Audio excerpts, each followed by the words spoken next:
Hello, all. My name is Dorothy Guyton, and I'm an author, writer, and blogger.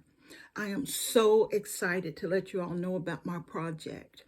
I write on women's issues, and my best and well known published book is When Will Eve Be Forgiven? This book looks at womanhood as the Bible traditionally has presented it, but it has new discoveries of writing of older Christian men who said some rather disheartening things about women that I addressed, and that I use scripture also to give you a new mindset of what womanhood was actually meant to be and actually is biblically in the Bible.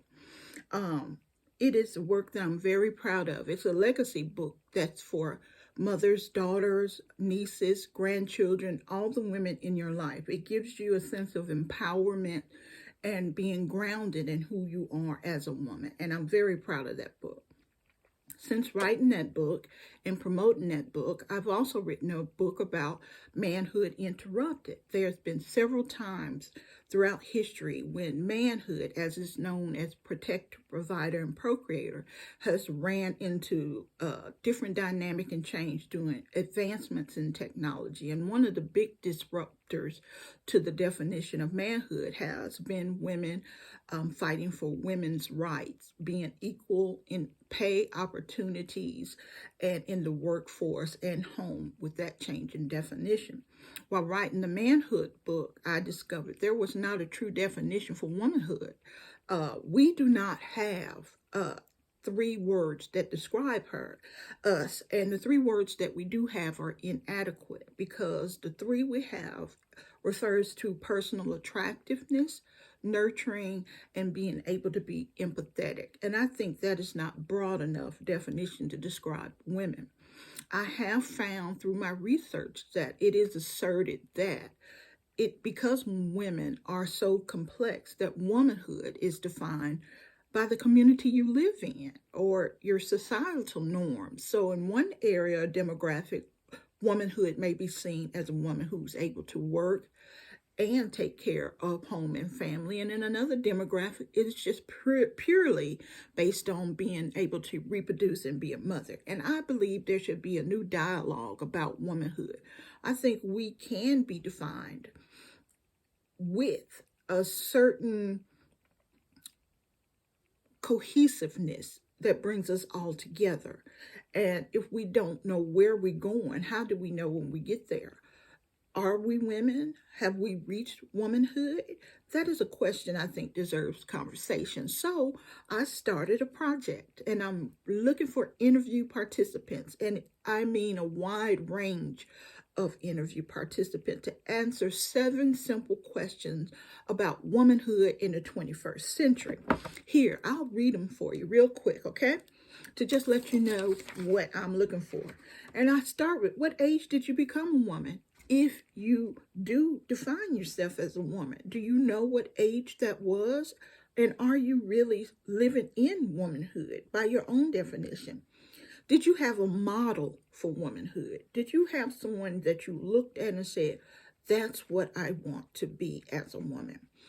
Have family, friends, or romantic interests want to make you meet traditional, biblical, or stereotypical roles for women? Stay-at-home mother, cook, clean, you know the stereotypical roles. 4, can you describe womanhood personally for you and what it means in general? And I see by looking in social media online, women say they are for womanhood, but I don't think they're able to define it personally for themselves or what it is in general. So I'm laying down that challenge for you all.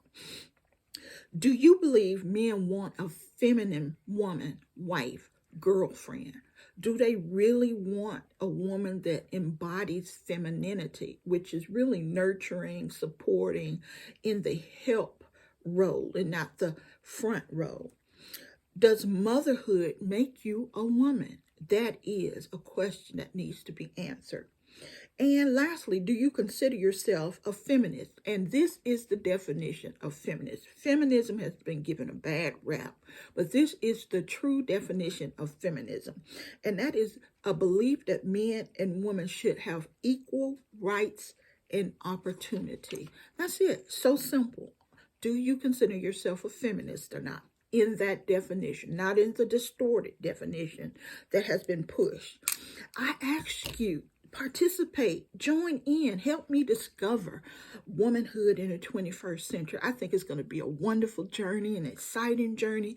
And I know so many women have such great input, from millennials to the Gen Z generation to all the generations out there. And I know we all feel a kinsmanship, a sisterhood. Let's get that out there.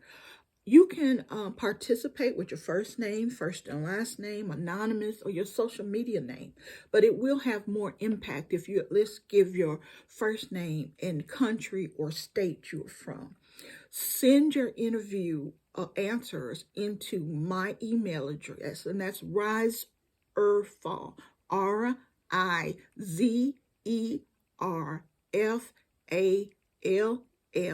at yahoo.com. Rise or fall at yahoo.com. You can also find all the details to this project and the reason why I wanted to begin this project on my blog site, and that's Dorothy Guyton at blogspot.com. And that's Dorothy, Dorothy, Guyton, G as in go, U, Y as in young, TON, blogspot.com. And I thank you. I'm so excited, and I look forward to reading all your opinions and your ideas and thought. Let's get this conversation started. Share to everyone. Get them excited also about redefining or defining if we need to. We may find a need not to. We are so complex that we can't just be summed up in 3 words. I just want to know. This is so important for the future women of the world and the women now looking for their position in life. Thank you so much for taking the time to listen to this video. Like I say, stop by and follow my blog spot. It's so easy. I'm also on Twitter as In Defense of Women, in the letter N, Defense of Women, and also on Facebook as Dorothy Guyton, author. Please subscribe, join, hang out with me. I talk about so many interesting subjects. You will be stimulated. All right, bye-bye from now.